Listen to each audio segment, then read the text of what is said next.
back to my YouTube channel. Happy New Year po sa lahat, and for today's video, I'm gonna do a ready-to-go makeup tutorial for 2018. So, ito din usually ginagawa ko sa face ko, lalo na pag sinipag ako sa tuwing maalis ang bahay, galaan, ganun. And later, ipapakita ko din sa video kung ano yung mga nilalagay ko at ginagawa ko muna sa face ko bago ako maglagay ng makeup. So, yeah, start na tayo mga bes!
Guys, tapos na tayo. Sana may natutunan kayo and sana may nakuha kayong ideas for today's tutorial.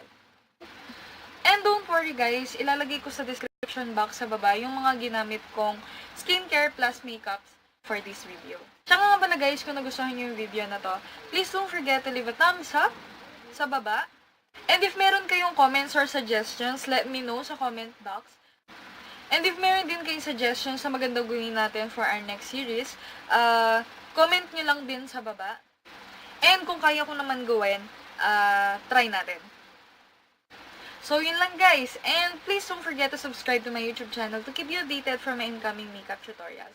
So, yeah. Thank you for watching guys. And see you in my next video. Bye!